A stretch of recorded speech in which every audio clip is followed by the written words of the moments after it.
even good day. Nice to see some familiar faces. Maybe we'll wait a couple of minutes for a few more to join. Maybe Wendy, are you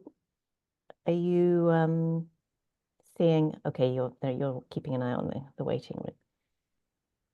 Great, nice to see you, Chandrika. Hi, Barbara, Hilary, Adio, nice to see you. Simam Kelly, nice to see you. Tandy, Lisa, Paula, Tamas, nice to see you too. Masha. Yeah. Okay, well, I imagine a few others will join, and we are running this again this afternoon. Welcome, everybody. It's good to have this conversation getting started, and I say getting started because the piece of work that we're talking about today, which starts to build bridges between community philanthropy, women's philanthropy, feminist philanthropy, is not a small piece of work. I think it's really the beginnings of a very important conversation.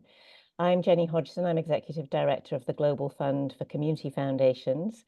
And our run of show is as follows. I'm going to say a little bit about the origins of the report and the process, and why we as the Global Fund for Community Foundations were really interested in exploring the intersections between these three types, if you like, or are they types of philanthropy? And we're going to hear from Marija, who wrote this shorter report and this very long, impressive, substantive report too, over the course of a couple of years. And then we're going to hear from a couple of people who work in some of these intersections, in some of these spaces between women's, feminist, and community philanthropy, and then open it up to us all to digest a little bit further. So please see yourselves very much as active participants in this conversation, because I think this is work we all need to be doing together. So back in 2020, this had been a topic on my mind for some time. As the Global Fund for Community Foundations, our core work really has been around fostering and supporting the development of community philanthropy, or of solidarity giving, or mutual aid, or whatever you want to call it, with the belief that actually too often in philanthropy and development, local resources and local assets are usually overlooked. And so since 2006, we have been working with a very wide cross-section of organizations. Some of them define themselves as community foundations, some as women funds, some as socio-environmental funds, human rights funds, all interested in looking at local resources in a way that builds voice and power. And our sense was that actually, when we limited it to a narrow category and said, we're only going to work with this group, we were missing out on this super interesting emergence of practices and approaches that were really about rebuking and rejecting a system of donor funding that had been top down and directive and had put people, had marginalized people in the process. And so we reached out to Marija. We know Marija from her time at the Reconstruction Fund for Women in Serbia, so a women's fund that we had worked quite closely with around some of their efforts to build solidarity and power through the lens of local resource mobilization too, and said, Marija, would you like to explore this conversation? Are these things the same or are they different? Is it helpful to categorize narrowly, or should we be trying to weave across? And so Marija embarked on what I have to say was initially a very discrete, particular piece of work.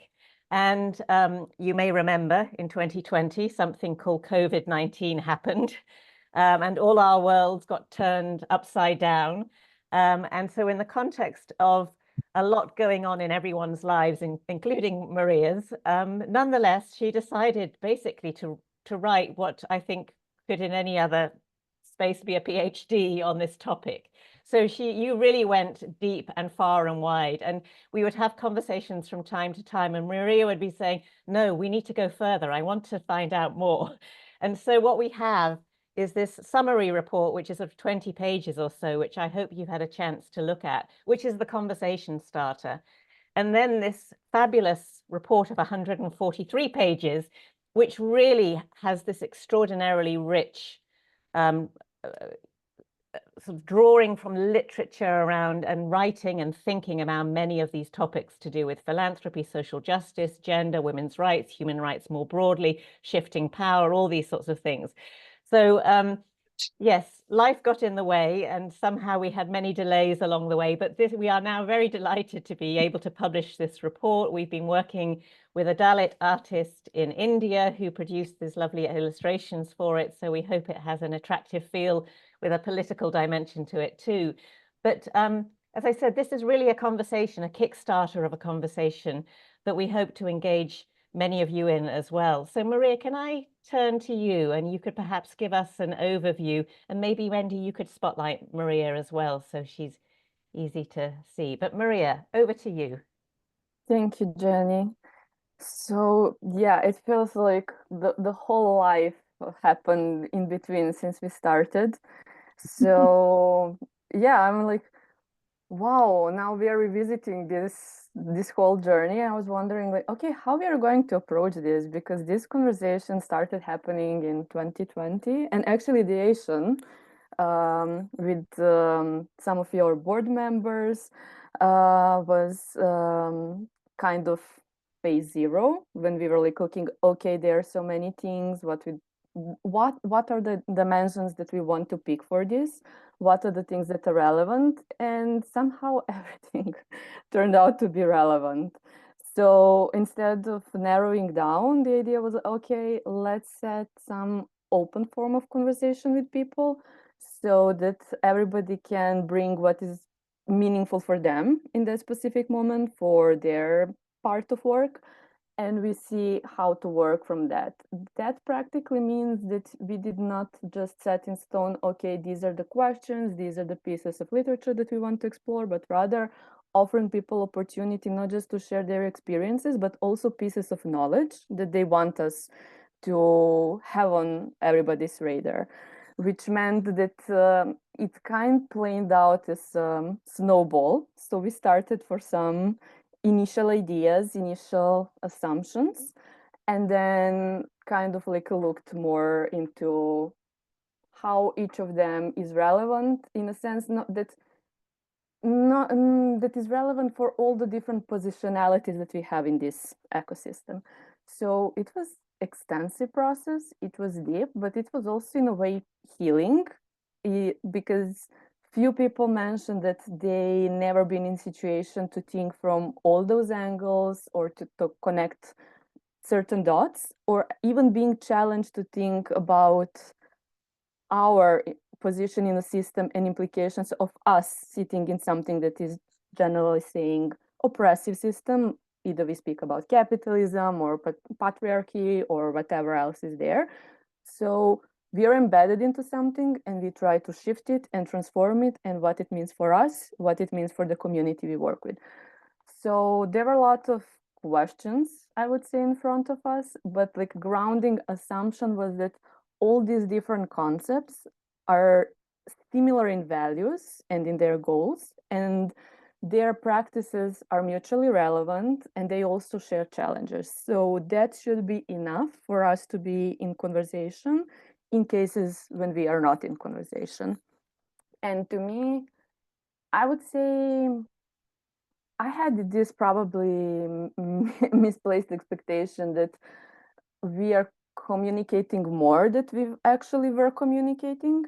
And I was a bit surprised how siloed sometimes we are, even though we are working on same issues or with same communities, but like people are still fragmented and our communities are still isolated. So it felt like this is a good thing to bring people to the same space, to the even it is virtual space, and try to figure out like what are the things that we are dealing with. I want to say that there was like kind of worry not to blur uniqueness of each of these approaches. So it was important to acknowledge that community philanthropy, women's philanthropy, and feminist philanthropy are not all the same. They have their unique roots, maybe, they have their unique approaches, they have some unique structures, and they have some unique struggles also. So many of people in this field put a lot of effort into articulating who they are and why their work is important. So it was critical not to blur that and not to say, oh, these are all the same people, because we are diverse and those diversities need to be acknowledged. The thing is, we do not want just to stay in our identities. We also want to figure out what are the things that connect us and how our work is complementary. So I would say that is the main goal. But also the goal was to connect different pieces of knowledge that usually do not speak to each other, not just lived experience and theory, but also different pieces of theory that are scattered across different systems. So there are narratives that are in academia, there are narratives that are in philanthropy, and they do not necessarily communicate, or their level of communication might be limited. So another goal was to figure out how to bring that systemic perspective and connect it with our local experiences and lived realities. And finally, because we use like women's rights as a kind of like focal point and entry point, it was extremely important to stress that we are talking about right-based approach, that we are talking about human rights, that we are talking about women's rights, and we do not have some essentialist perspective about what women need, what women should be, but rather using right framework as something that is relevant no matter from which approach we are coming from. And it was particularly important in this historical moment because, as you all know, human rights supposed to be indivisible. However, historically they have been broken down, firstly during Cold War era, and then with all these neoliberal approaches and put us in different boxes. So you work on either one right or one segment of some right, and it proved to be harmful. So we need to have this totality in mind, and it it was speaking well to what we try to achieve to see these interconnections. So these are kind of like things that we brought into this research and conversation, but what happened along the way is also this dimension of being with each other, talking to each other, reflecting on a lot of the traumas that we have in our ecosystems, and starting some conversations around healing and collective care. And it probably was emphasized because of the COVID happening back then. But I think we also came to this point of saturation where we realized that we cannot continue with some traditional rigid forms of organizing, self-organizing, even self-exploitation. And we try to figure out what are like more humane ways to be with each other, to be present for each other. And in some conversation, it popped up to be like less jerks to each other, which I think it was very important notion. So to acknowledge that we come with so many lived experiences and baggages, and we are not necessarily aware how we reproduce them and how it might conflict with what we originally want to do with our communities and also with ourselves. So basically, when we talk about method, it was combination of desk research and these semi-structured interviews, and interviews were very diverse, and I enjoyed every single conversation. They were extremely long, but there was not even one after which I was like, oh my God, this was too much. On contrary, it was, oh my God, what was this? Like this deep level connection with people. And I remember, for example, conversation with Sneh, even though Sneh is in India and I'm in Serbia, it spoke so deeply to me in a sense that, okay, I have some mother's land that I want to revive, and what they are doing in their ecosystem is so meaningful, so valuable, and so inspiring for something that I want to do in my part of the world. So there were so many, not just insights, but also these like connections that speak like on soul level, literally. So I was like wondering, okay, how we are going to capture that? And to be honest, I don't think that we did justice to that part, but hopefully I think there were some conversations happening after and in between these conversations, and we mapped like what different people need and what they can offer. So there were other opportunities how people can get connected.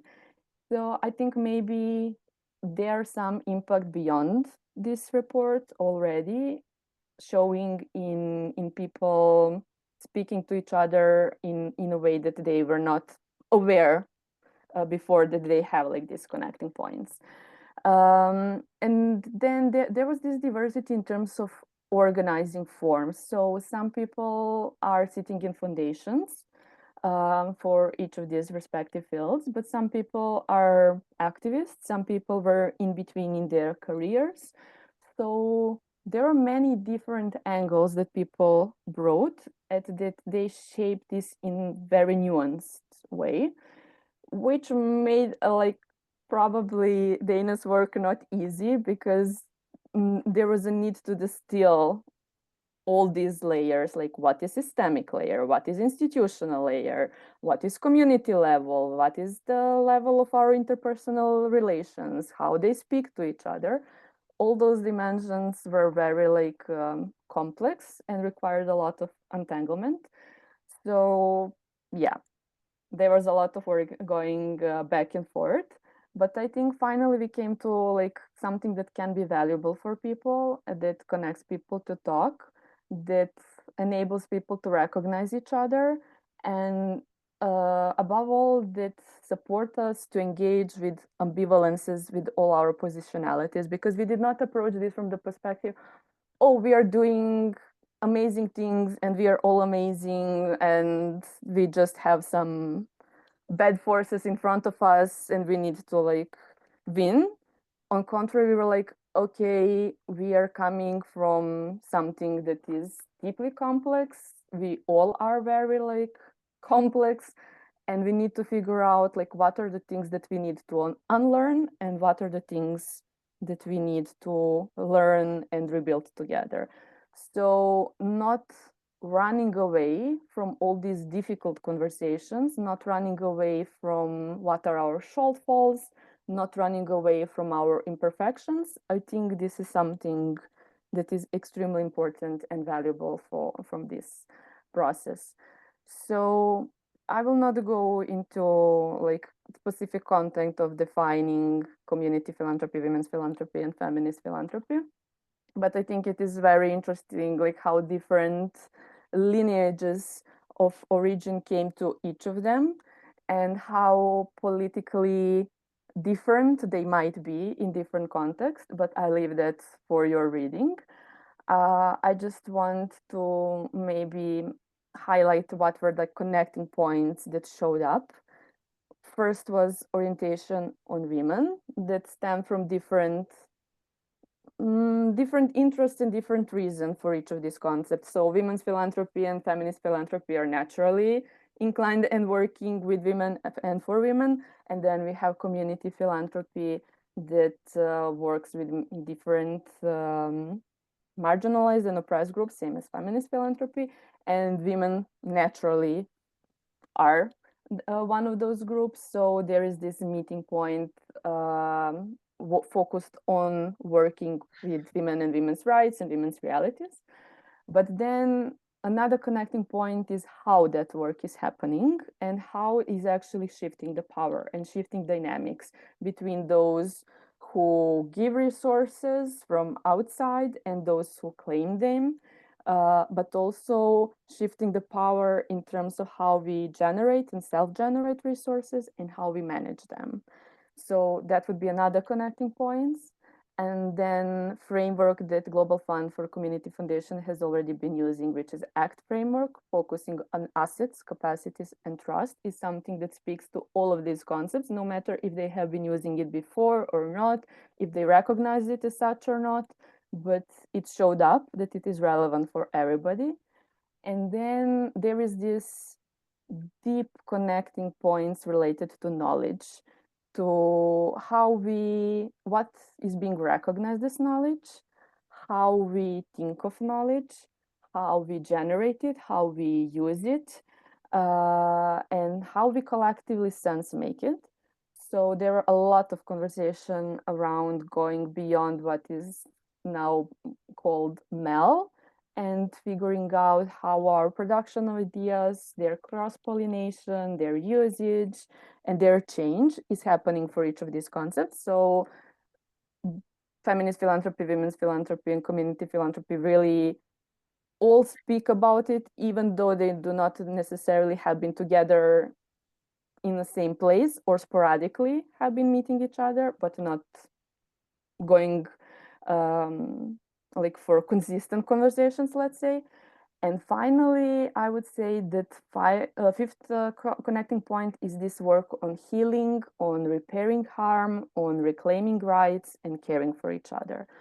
So these points, like focus on people, focus on power dynamics, on relations, on assets, capacities, trust, on knowledge, on healing, these are all things where we can gather and have to talk to each other on so many different levels.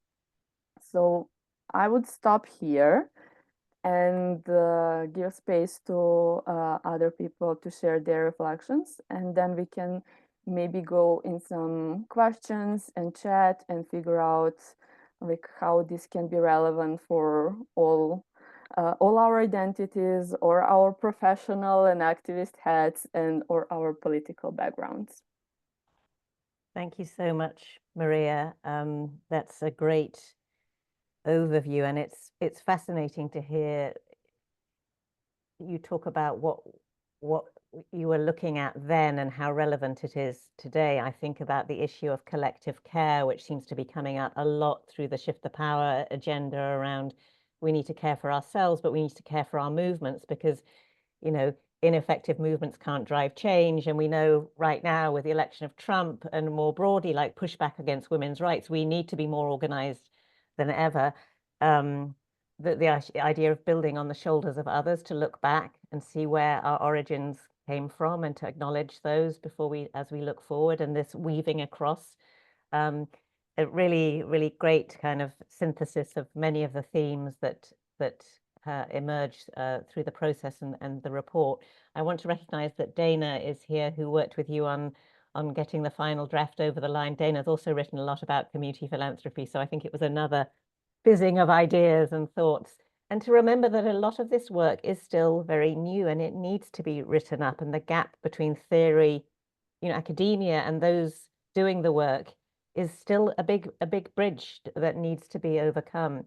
So on that note, speaking, and as the Global Fund for Community Foundations, I think we really believe in the power of emergent practice, that people emerge and evolve practices to address issues that they see and want to overcome.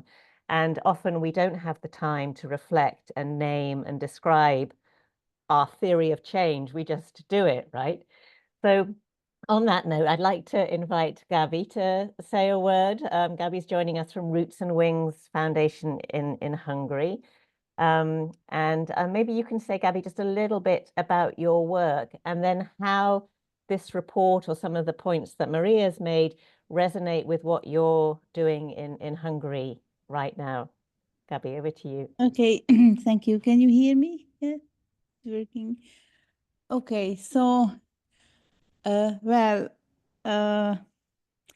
I found this report extremely timely. Also, maybe from a global point of view, but definitely for me, for myself. I am part of an organization who, to simplify, is from the community philanthropy world. And a few years ago, we had the chance to think what program and what new fields we would like to enter or we would like to explore. And then we decided to turn to women, actually to have this issue after working with community foundations and other local actors to resource them and to empower them and work together. And then we saw that maybe working with women is the lowest threshold intervention, because you may say that, okay, I am not living in a territory where community foundations are feasible, or I don't care for the place I live. But we realize that that's the issue to which everyone has a say. And actually this was proved. This was proven because it's just a so easy invitation to talk about the world and justice and injustice and how the world could be better to address this point, what the situation of women and the connection between the world and women's perspectives. So we decided to launch something that we didn't have a name for. We just wanted to somehow offer the foundation's expertise and knowledge and practices to this field. And first, we thought that this is gonna be a fund, a women's fund, because we talked to Justina in Poland, and what she told us about their work, the Polish feminist one, resonated. And then, as time went, we realized that it has a specific meaning if you are when you are a feminist fund, and that here comes the importance of this report, because in practice we had to realize that this how segmented and how complicated this word of philanthropy is.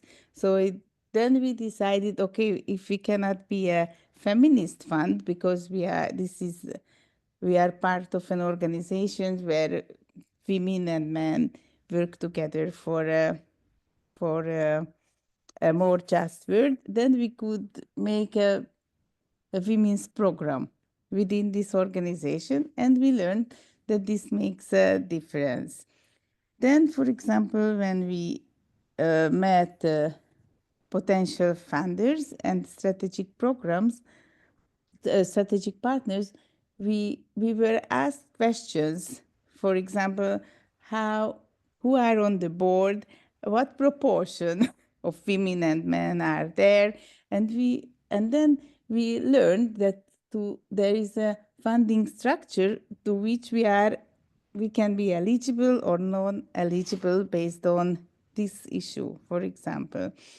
Then we said, okay, let's look around. What's the situation in this field in Hungary? And we asked someone to make a report, like a mapping, kind of a mapping report. And then we learned that maybe there is no more fragmented and not more struggling field in Hungarian civil society than this one. And we learned about ideological fragmentations in the field. We learned about non-communicating generations of feminist activists. We learned a lot about burnout and people being hurt, or I don't know, activists thinking of quitting the field. So we learned that this is a very, very vulnerable and maybe exploited or exhausted field.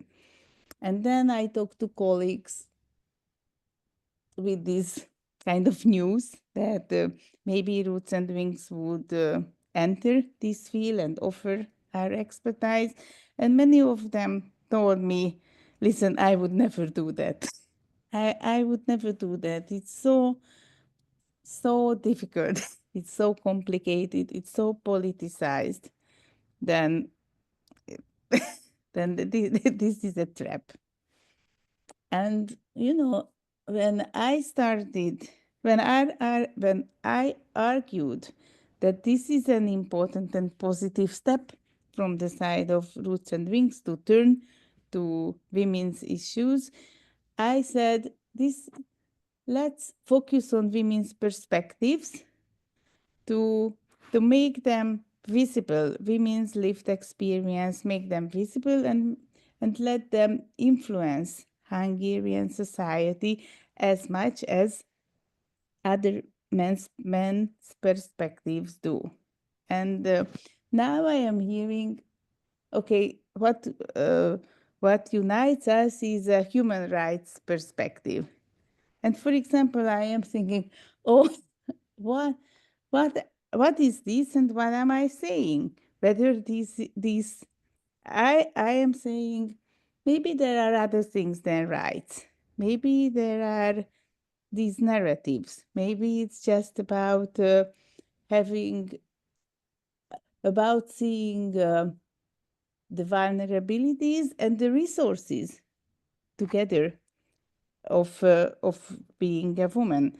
What if I can't address everyone with only these human rights perspectives?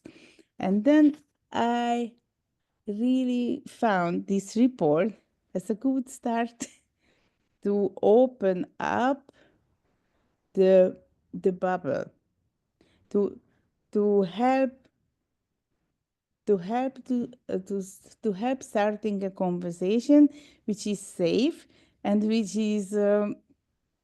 helps any players position themselves in this field without the threatening of being pushed down, because this is not right, because that's not the real one, because that's not feminist enough, that's not human rights centered enough, that's not it's not shifting the power enough. And actually this I see the biggest potential to create a field without fear of being wrong or fear of being not enough or not getting into one or another box. And now I am making a big leap. So last week we launched the second Women's Circle in Budapest with twice or 2.5 more participants than we had last year. And we realized that there is one thing is this difficult struggling on defining and reflecting who is where. And on the other hand, there are potential and women who want to deal somehow with that part of their identity, who are willing to donate, who are willing to establish a pooled fund, who are willing to learn about these issues and learn together and want to offer their resources to other organizations. So for me, this is a big discouragement and encouragement at the same time. And I really wish that either by this report or the conversations around this report can help opening this bubble and let as many different people in as possible. Brilliant. Thank you so much, Gabby, and just thank you for being so open in your sharing. at a time when there are assaults on rights, basic rights of people all over the world right now, of people being drawn away from community and togetherness. The fact that within our own sector, we seem also often to perpetuate that competition and difference and othering. And then that creates fear of not belonging. And like, how do we recognize trauma and healing and what people's own lived experiences have shaped who they are, but actually, how do we find spaces to build something bigger without, as Maria had said before, diluting or, you know, undermining particular values? So thank you for setting that tone, because I think that is a challenge, that is a systemic challenge and an opportunity. We're going to travel with me, my friends, now to India, to Sneh. Sneh, what are your thoughts on the report, on your work? Please share whatever you'd care to, and say a little word about where you are and you know, the work that you do. Thanks. Thanks, Jenny. Hello, everybody, and my name is Sneh, and I'm one of the co-founders of an organization called Keystone Foundation. And we work in the Western Ghats in the Nilgiris, in the Nilgiri region. And yeah, we also have a fund that we work with, which is a socio-ecological fund, as I would categorize it. But most of the issues that we have been dealing with are related to natural resource rights and you know, forest rights of indigenous people. And I think even in the fund, that is the focus that we keep. But you know, this report and even our work with the various alliances that we are working with now, especially you know, related to one of the important things where we came together, like say the Environmental Fund and the Women's Fund came together, was the Gaga Alliance. And it's almost now 8 years that you know, that's been functioning. And I always found a lot of strength in working on these two issues together. So though we emphasize on the environment, and like I still feel that all these movements and all these various funds should actually come together and face the bigger questions that our world is facing today. So I agree with Marija that, you know, we do have our own identities and our specific, you know, ways of working and the priorities that we may give, but our core values, I think, are the same. So I found my experience with women funds also very similar to what we care for. And when I'm in the field and when I look at the situation of, let's say, a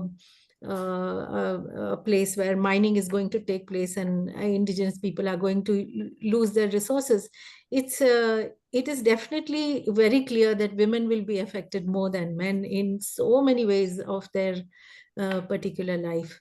So I think that somehow I felt that this report was very thought-provoking in bringing together certain things. And especially, like, for example, now when the COP is happening in Azerbaijan, and just today's news says that none of the countries are going there. I mean, whether it's US or India or the European Union head or what, nobody's going there. So when commitments to, you know, the bigger questions are so, we are fighting a big force, what I mean to say, where, you know, you're looking at welfare for communities, you're looking at rights of women, you're looking at environmental justice issues. It's time that we all work together and came together on that front. And so that's one of my takes. And I was very interested in reading the report, which really talked about, you know, the values of the feminist funds and the feminist movements and foundations. It was very interesting because I think there were so many overlaps in the way we approach it also. And it was very nice to see that, okay, there is no strict, you know, boundary between this, and we can expect a certain amount of fluidity. And I think sometimes when you know, the situation demands certain things, there should be fluidity depending on what we are trying to address. and we can have this fluid approach to say that, okay, I can move seamlessly from being an environmental fund to emphasizing on women's rights or moving on to environmental justice issues.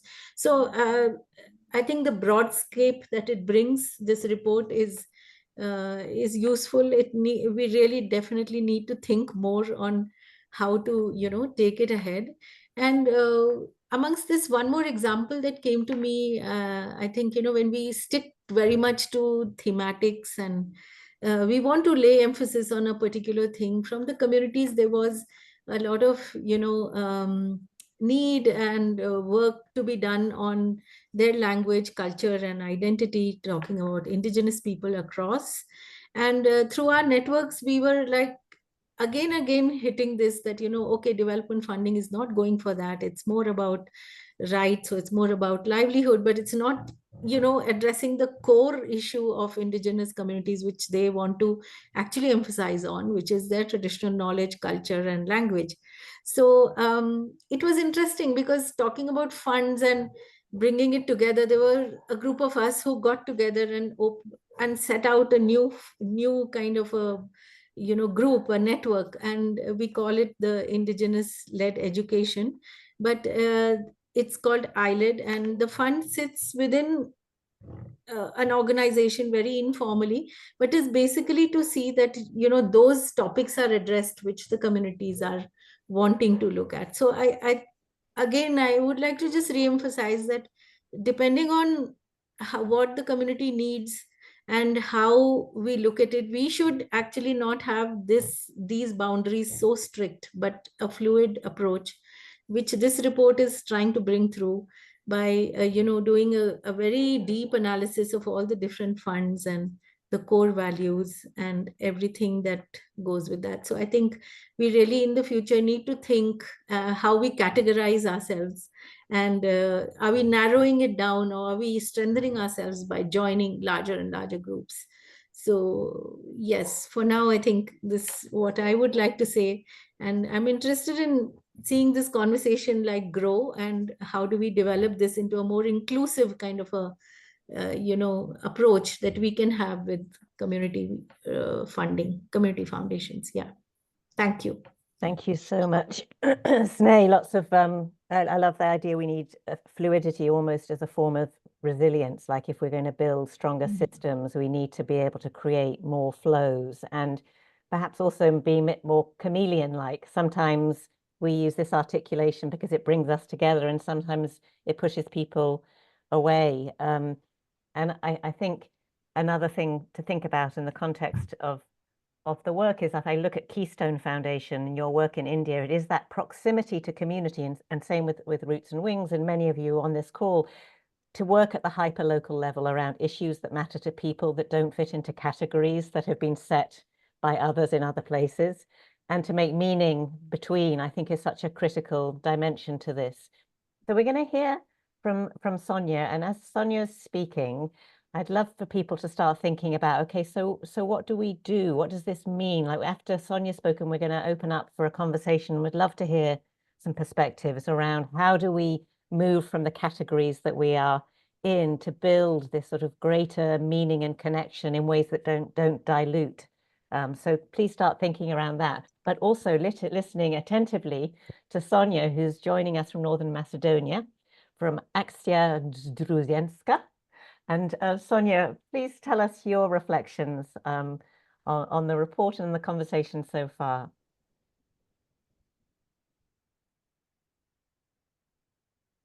You'll need Thank you, Jenny.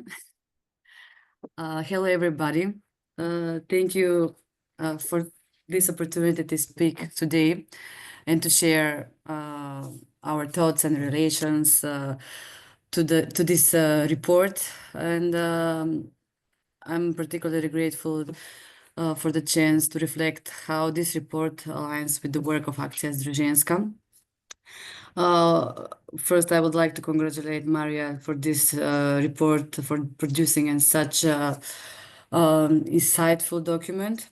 It's a valuable contribution that, especially to us, will no doubt deepen our understanding of these fields and how we can bridge gaps in knowledge, practices, and resources distribution, particularly when it comes to addressing the needs of marginalized women and communities with whom we work. I'm honored to speak as a representative of Akcija Zdruzhenska. Just a short, I would refer on our history. And we are nearly 20 years of, we have nearly 20 years of experience in advancing gender equality and women's rights in North Macedonia, traditionally focused on advocating for policies and laws supporting women's rights and building capacities of local governments and civil society organizations. However, despite these efforts, 6 years ago, our organization has recognized that much of its work resulted in commitment to paper. What means that? We creating policies, frameworks that don't translate into meaningful change of women on the ground. This has led to a sense of inertia, prompted the organization to question whether it is truly driving transformation or simply perpetuating the status quo.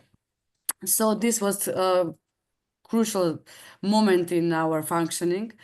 So in response of this, in 2018, Akcija Zdruzhenska has shifted, as Gabi said, the approach to prioritize grassroots action in building local women's movement, and have established a local women action support fund that serves as a local grant maker for women grassroots organizations and supporting the implementation of a unique field outreach empowerment model that encourages, supports, and prepares women who have never been active publicly to overcome the internalized barriers, to initiate, participate in community debates, self-organize, and effectively negotiate their rights and access to the local authorities towards the local governments with constructive and informed advocacy input. And all these efforts have resulted in establishing a huge field infrastructure we called women's circles, which consist from informal branches of the local women's organizations by more than 200 women from 60 villages, 25 municipalities. So it's an informal network that is coordinated by Akcija Zdruzhenska, supported by our fund. And this network is on a horizontal level, exchanging information, practices, and inventing follow-up strategies towards public demand for gender equality by women themselves. That is something that we figure out that is missing in the field, and what is the most important, that with our efforts we want to see change the women's life. So we want women to have more life with standards and to live without boundaries, with everything that to have some decent life. At the beginning, we had no idea what we were doing by developing and supporting local organizations and women groups. We weren't aware that this, in essence, was community philanthropy. Until some of our collaborators that already experienced this field pointed us, we understood our mission and our role in the philanthropy. And today, community philanthropy has become one of the most important aspects of our work, and it continues to guide and shape our approach. Also, I would like to link here with the research where many, I have noticed that all the interviews were hesitant to put themselves in one of the groups, either feminist, women's community foundation. And that exactly how we felt. Why? First, we were feminist because we have always been both ideology and in action. We were feminist because we support women's local organizations, and community because together we work and support women from communities to strengthen them to organize and make changes in their communities. About philanthropy, what we are trying to do is exactly what the research says, to reinvent the philanthropy. How is it understood in our context and the people have forgotten that community itself can do much for the community. If they bring back those values of togetherness, sharing, and giving back to the community in a variety of forms, not just financially. And what I would like to agree at the end is that whether we call ourselves community philanthropies, women's funds, human rights or peace or whatever, we all represent a new and more democratic movement in philanthropy and foreign aid because of the important and unique role we play in a society by recognizing and pointing local assets, harnessing the power of small grants, building constituencies within the and across communities, especially those at the margins, and negotiating the territory between horizontal and vertical forms of power. Once again, thank you for this opportunity to be part of this important conversation. We're here to talk more on this topic and to continue to push more inclusive, just and sustainable philanthropic practices. Brilliantly. That's so nice, Sonia. Thank you so much. And sort of for laying down the challenge to us all, instead of we could spend a lot of time deciding which category we are in, or we could say these are all instruments, tools, values, approaches to build something that is bigger than all of us. And the idea of the horizontal weave and the vertical weave, this is around, can we create new conversations and spaces to build power? And to build power in a way that doesn't say, but you can only come in if you belong to this category, right? Which is Yes. has been an issue of our sector, we know. Brilliant. Well, my friends, if you have joined this call, we don't care if you call yourselves community philanthropy, feminist philanthropy, women's philanthropy, or anything else for that matter. Let's open up the conversation with the challenge that Sonia has laid for us, which is, who are we? What is this alternative vision of a more distributed, networked power? And I'd love to have some contributions, reflections. Please raise your hand if you'd like to speak and share any reflections while we wait for the awkward moment for the first person to think of something. I wonder, Dana, if it's not too late and I haven't caught you unawares, I should have asked you, but you've accompanied the community philanthropy space for some time and then worked with Marija as we kind of got the final iteration of this report over the line. And I think there was a lot of substantive exchange between the two of you, but I'd love to have any reflections from you. And in the meantime, yes, colleagues, please think about something you'd like to ask, propose, challenge us to. But Dana, let's hear from you first.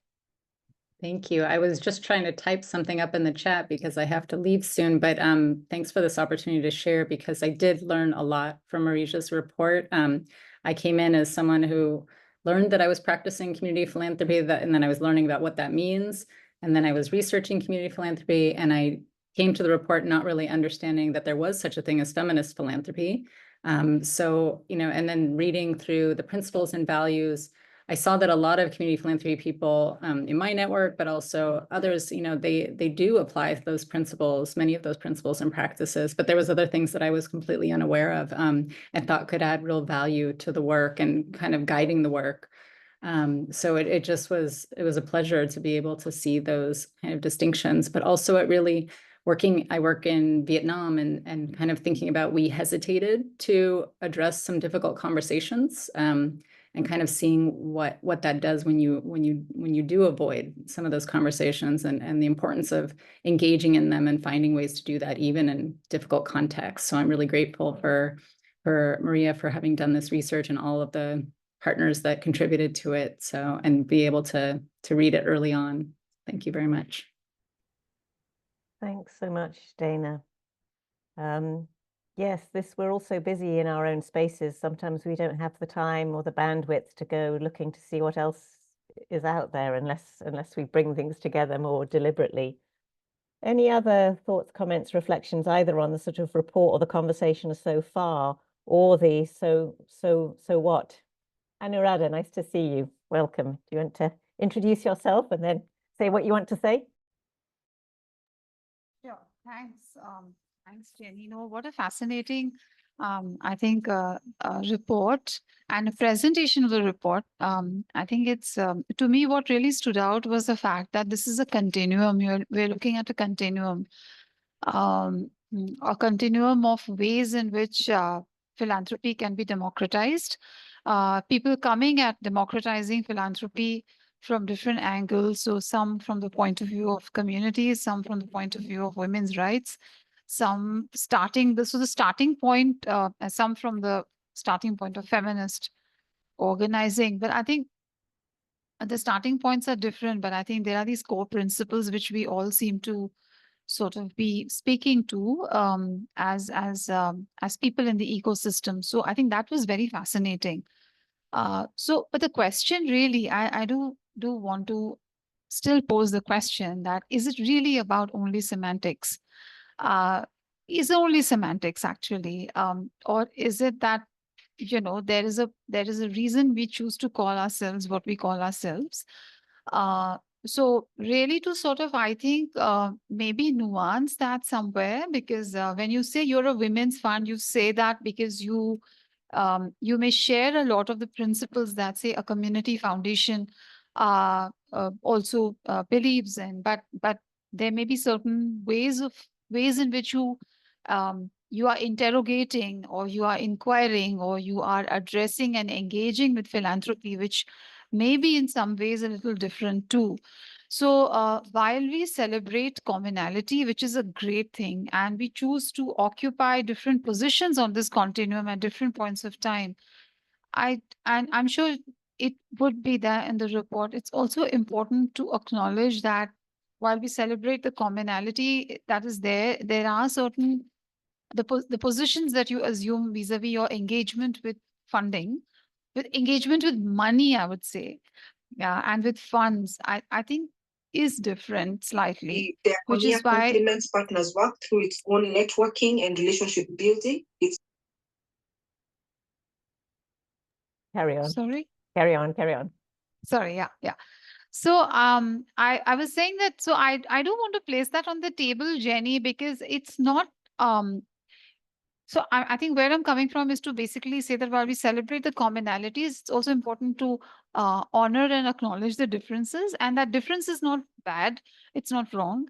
It's okay. It's we are, I mean, you know, so it's okay to occupy different spaces on that continuum. But to also to acknowledge that, because I think otherwise there is also the sort of, I would say, then do we say that everything is everything? I mean, it's you know, so it's also to acknowledge that there is a value in diversity and differences, while one does not, it complements, but it doesn't necessarily negate each other. So it's a whole lot of, I think, very different ways in which one can examine this along the continuum. So I just, it stoked me to think in that way. So thank you so much. Brilliant. Thank you, Anu. And I think that thing is that convergence can sometimes be a dangerous thing, right? The sort of illusion of agreement, but actually So maybe we're coming into the same room, but we're coming through different doors, and we need to acknowledge those doors. And I think part of our experience as the Global Fund for Community Foundations is that we've always seen the value of bringing in groups who work more intentionally around rights and social justice explicitly and bring that framing, as well as those who work with community in a sort of like place-based kind of, this is about building trust and inclusion within, because in a sense, we need all of these tools and competencies. And for us all to become the same, it's almost like, how do we leverage these diverse assets from a systems perspective? So the system may be enlarged, but the components of it, the diversity is the richness, essentially. So I think that's really, while wanting to come together, not losing something of ourselves is really, really important. Tamas, I can see you've got your hand up. And anyone else want to come after Tamas? Yeah. Thank you so much. Sorry, I didn't find how I can raise my electronically my arm, but The real thank you for hand work, noticing. real nice. So my name is Tamas. I think I'm associated with the Global Fund. I'm a trustee there. And I just want to say that, my background is in community philanthropy. So this publication really opened my mind to women philanthropy and feminist philanthropy in a more structured ways. And it helped me to understand that there are many commonalities. But the most important thing for me is to reform or change how philanthropy is practiced, or mainstream philanthropy practiced now. So this is really great. And my question is, or what I would be interested in, how these different strands, without losing their unique identity, can work together, can strengthen each other. If there are practical examples at the local level or at the national level, I would be very curious to learn about them, because I think it's important to sort of join forces and reform what is how philanthropy practice now. So very interested in practical examples. Thank you. Thanks, Tamas. Yeah, that's a good challenge to have. Barbara, I can see you've written in the chat, but why don't you speak to us old school and add a little bit to what you said? Barbara, welcome. Hi, everyone. I'm Barbara Klugman. I'm in Cape Town. I was saying, so I'm also on the board of the Global Fund for Community Foundations, but long before I was on the board, I was on the fund of a women's fund and very involved with the kind of feminist world. And I was saying, just picking up Anuradha's point about not ignoring the differences, that until I joined the Global Fund, which I first did as a consultant because I do freelance evaluation work, and I joined the Global Fund and I thought, what is this? Because they had this huge intentionality around, firstly, just recognizing the way that communities were self-resourcing and were mobilizing resources from each other and from people with different kinds of power within communities. And not to say that that's the only way. And of course, many of the groups the Global Fund works with are also fundraising, but it seemed to me a different point of view that I hadn't heard in the feminist philanthropy space. Now, this is all long ago, and that may have changed because I'm not so much in the feminist philanthropy space anymore. But it seemed to me that's something that community philanthropy can really contribute to women's funds and others, that a lot of the women's funds work has been about getting global funders to give more attention to women's funds, which is also very important. It's a different thing. So I like the idea of lifting up and naming the differences, because that can help us work out, besides the principle of everybody's concerned with equity and so on, but could help lift out what we could learn from each other that we don't know or aren't used to doing. Thanks, Jenny. Thanks, Barbara. I like that. So this sort of idea that, there's philanthropy too. So how do we influence those who have resources to resource better from, institutional funders, philanthropy coming from outside? And often one can get better at that, knowing what you can ask for. And I think feminist philanthropy has been, the women's funds have been very good at asking for a better deal that many of us can learn from. But the power of acknowledging philanthropy of community and saying, you know, the sweat equity that people put into driving their own development is always overlooked. No one ever asks what the resources are in communities and how they are mobilized. And this is a blind spot for funders who are only thinking about their own money, right? And so it's a dance, right? What is the kind of dance that we want to be able to pick different aspects of this work? Anyone else? And I include anyone who's spoken already, Maria and Sneh and Gabby. I can see Chandrika raised your hand, and then Joanna, I see you too. So let's hear from Chandrika first.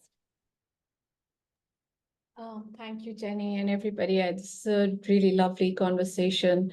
And I admit I haven't read the report, despite all good intentions. I really look forward to it. But I sort of just that advertisement for the report that I have seen, I really wanted to be here because, you know, while I agree with everything that, you know, Anuradha has said and others have said about not blurring the uniqueness, was Maria's word, like that was never the intention. But I think it is so important in this political moment to find that common ground. And it's almost like, you know, there are different lenses and we need to layer them to be able to understand the system fully. And I remember from, I have a little anecdote to share, basically from way back in 2010 or 11, and Jenny will recall, we were doing something that I was helping you with in South Asia, bringing a group of foundations together under the umbrella of, you know, conversation on community philanthropy. And I, as a minion on the ground, I struggled with one thing that I wasn't equipped to provide the answers to at that point. And if I had this report, I probably would, or maybe the question wouldn't have arisen. And other South Asian women in this conversation will understand what I'm about to say. There was this resistance among the feminist philanthropies and the Women's Fund about aligning behind the terminology community philanthropy, because they were saying that it's the community that perpetrates the violence against women. So they had a very narrow understanding of community, but which is very true to the experience, the lived experience of women in South Asia, community being a place-based community, or the restrictions of your caste identity, or, you know, other kind of subcaste identity in South Asia. And, you know, this kind of conversation that this report is sparking here, but also beyond that it will spark. And I think it's very helpful in unpacking some of those narrow definitions and creating this much more inclusive and expansive you know, understanding of the system and of the world that we want. There's a colleague of ours, Ana Valeria of the Brazil Human Rights Fund, and she says, like, how are we going to change the system when even the people who should be getting along are not getting along? So I feel like this is a very important conversation starter towards that. And my second point was that you know, we don't lead single issue lives. You know, when it actually boils down to our individual lives, they just, you know, we contain multitudes. And there are, I believe, sort of a lot of positive deviance within progressive philanthropy that is addressing that. So at a conference in Victoria Falls recently, there were two, but other one that was before in August. I'm sorry, I forget which one it was, but African Philanthropy Conference.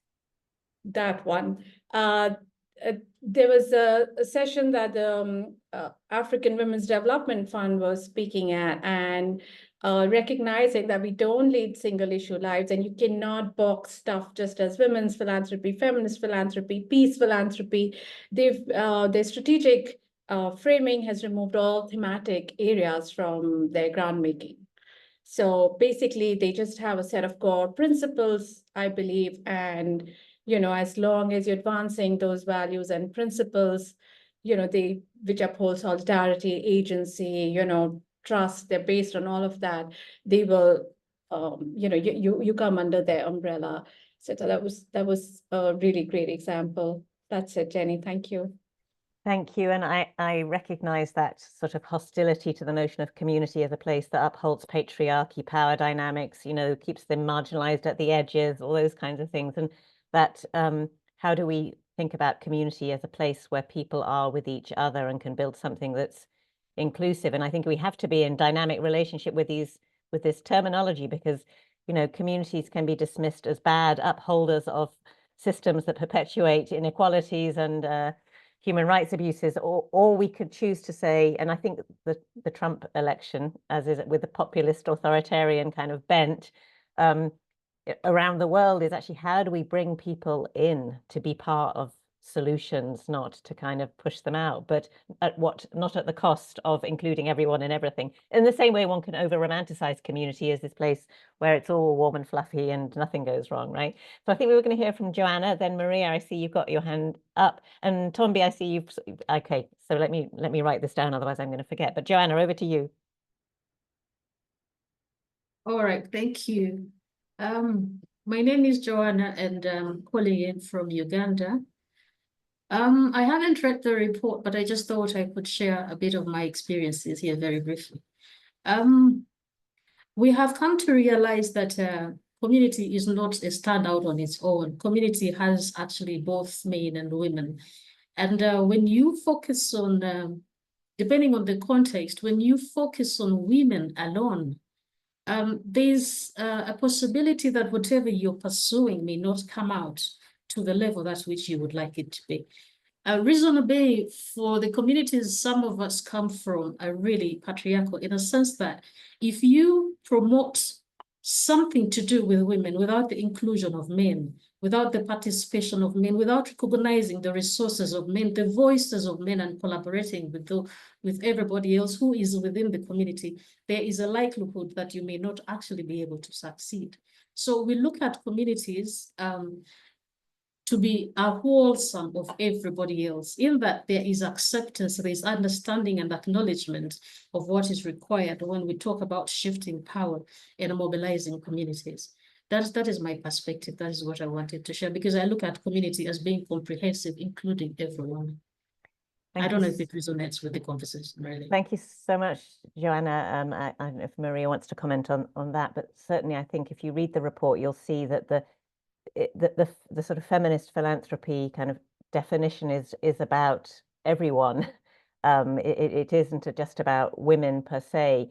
And I think this idea that perhaps a lot of the shift the power discourse is a shift away from kind of, top-down patriarchal systems we become used to, and more of a feminization of a development discourse that centers humans. So I think these are also really important. I think sometimes they push people away from discourse because they, well, I'm not feminist, so I can't be at it, and it doesn't include everyone. And so how do we lean into making meaning across? But maybe, Marija, you'd like to comment on anything you've heard so far. It's a very rich conversation, and then we'll come to Ntombi. Marija, over to you. Thank you. And thank you, everybody, for sharing your insights and reflections, also concerns. It really gives me this feeling of encouragement that we are not just replicating, or we are coming together to talk and all agree or maybe disagree and go to different parts of world ecosystem, whatever, but rather really being in a community and conversation with each other, hearing each other, trying to understand, and having this space where others can also help us make sense of our work and how it relates to the broader system and how it relates to each other. And I think it is extremely important at this historical point that we figure out what are our shared interests, even though we come from different, though complementary. So it's not just about commonalities. I would say it is more about having complementary work. So figuring out our shared interest when most of the progressive philanthropic actors are withdrawing, like philanthropy is not just, it's shifting, it's completely configuring itself. So we need to figure out okay, what are the resources that we claim from the outside? What are the resources that have been extracted from our communities, and we want to bring them back in a way that is democratic, participatory, and builds this capacity for collaboration and holding space for each other? But also, what are the resources that we already have and know that has been part of our history? I mean, for example, Sonia and I are coming basically from what used to be the same country, and now we are in two different countries, and our history has been quite erased. Like when you normally come in these spaces, you are not expected to say that you're coming from Yugoslavia, that used to be socialist system, that was not like Stalinist system, that was built literally on community philanthropy, even though nobody called it like that, that was built on self-contribution, that was built on mutuality. So we need to dive back into our history, but also look into us and our interests and figuring out how we relate to each other. And I would say it's never enough, and I think Sonia maybe mentioned that, and it's never going to perfect. And we all come with replicating so many harmful things, simply because we were raised in a systems that are oppressive. And I would think it is really high time to say, okay, we are messed up and we need to figure out how to work on ourselves in order to change the systems that are harmful and oppressive and extractive. So I'm hoping to see this space as evolving in this direction, where we challenge each other, but in a caring way, where we support each other, where we acknowledge our differences and difficulties. And we also acknowledge that we not necessarily understand each other fully, but it is okay. We do not need to know everything and understand everything. And we should not romanticize neither communities, neither ourselves, neither movements, whatever. But it is important that we are clear of our histories, of our achievements, of what is ambivalent in our work, and also to figure out how we learn and unlearn, how we dream, and how we can work in complementary way. Because as I'm saying, many resources, for example, that have been negotiated by some of these philanthropic actors are now removing from our ecosystem, and we need to figure out how to tap into what we have and how we claim them back and how we generate something different, because we cannot replicate more of the same. So I think it starts not just looking outside, but also looking inside and figuring out like what are connecting dots that support each of our work. So it is not about losing uniqueness, it is about shared interest and amplifying each other's work and stepping out of this capitalist competitive mode and scarcity mentality. Thank you, Marija. That's very powerful. How can we create those spaces to have different kinds of conversation where we don't have to answer everything and solve it in a 90-minute call, right? I can see, and Tommy, did you not want to, you said that Joanna had said what you wanted to say. Go ahead. Maybe I'll just add a little. Thank you so much, and afternoon to everyone. So just to kind of put it in my own personal experience, working with communities and in schools and corporates in different communities, and looking at, previously, I used to look at my first identity as a Black woman. So in any space that I went as a Black woman. And only until I recognized, so going in any kind of space as a Black woman, so if I'm in a room full of men or white men in a boardroom having to address executives, it would be, I'm a Black woman and I need to take up space, or, maybe the insecurities that come with that. But it was only until shifting the mindset of that my first identity is that of being a human being, my whole approach changed. So I could go into any room and know that just for the sense of being a human being, I have respect and dignity for myself and the people around me. Just in the nature of being human, I also deserve respect and dignity. I am enough. And that helped me in terms of being able to be empathetic for any group, because I felt while I was recognizing myself as a Black woman, it also kind of isolated other groups of people. And that's why I like what Joanna said about, you know, the empowerment of women needs the inclusion of men. And I like what Sneh said in terms of the fluidity of diversity and inclusion, that yes, we are different people, but we can be in the same room coming in different doors. So, but in recognizing that actually we're in the same room, but we can come in from different doors, you can then maneuver yourself. If you're working with communities, it's about recognizing what are the strengths in this community, what does it have to give or share.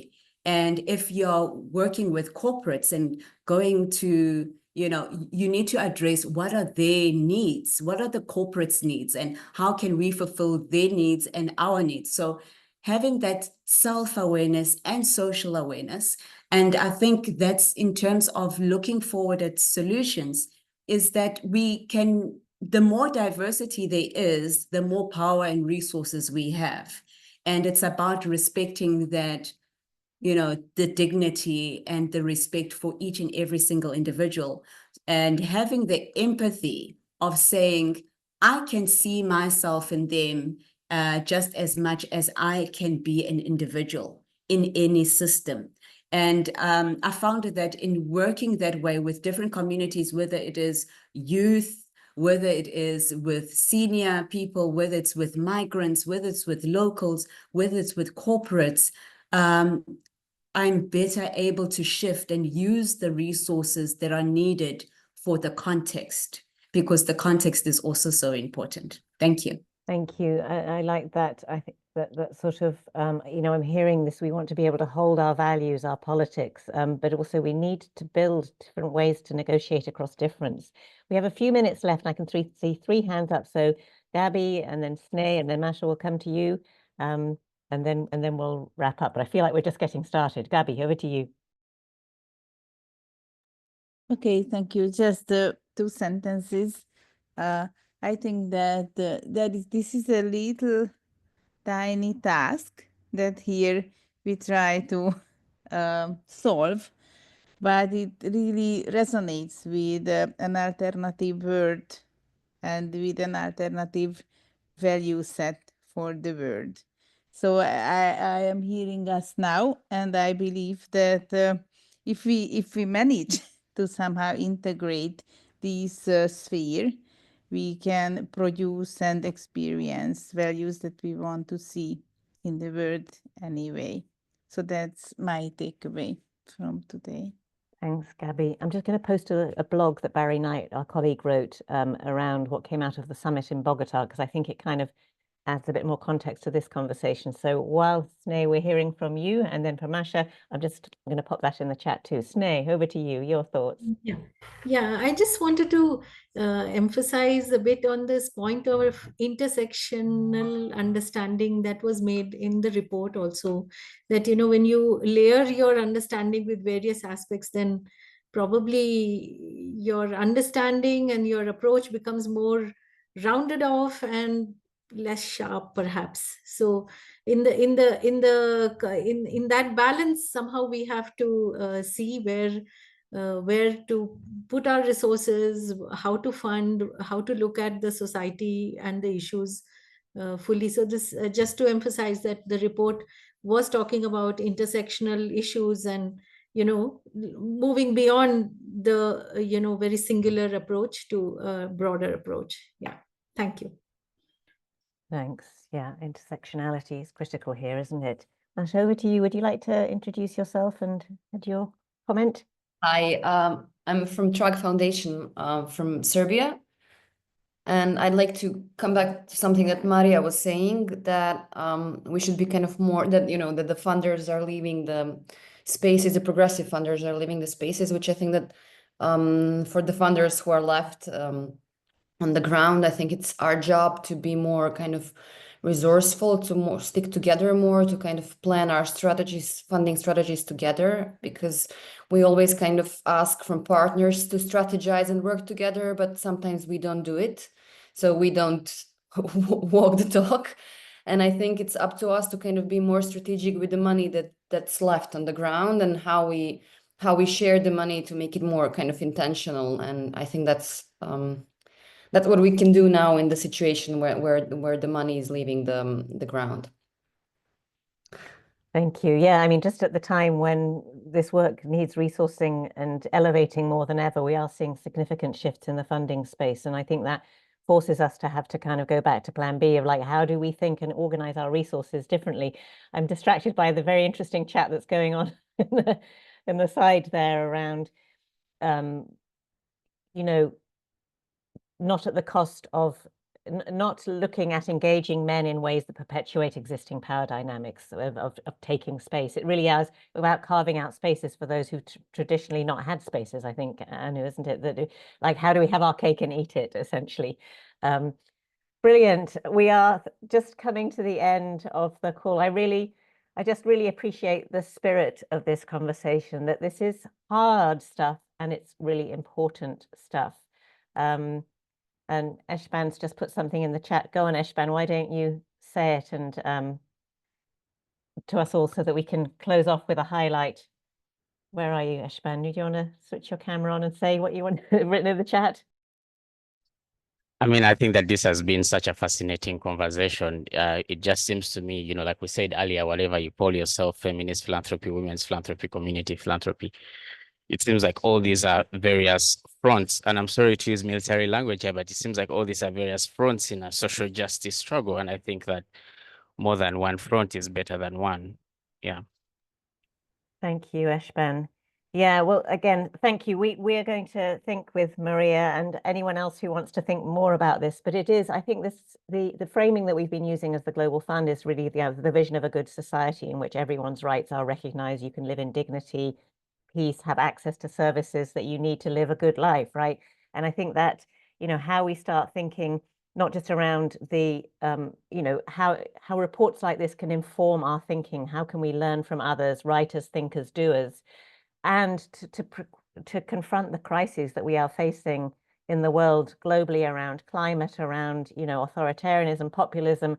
Like we need things that can galvanize us and build new forms of power and start pushing back against this. And there is something so important about meeting people where they are and bringing them on board without losing sight of, you know, of history. And I think, Marija, you brought that in so beautifully, is that you have to build, that no one starts from nowhere in this conversation. Where you sit is where you stand personally, you know, where you are in your country, your country's history, your family's history.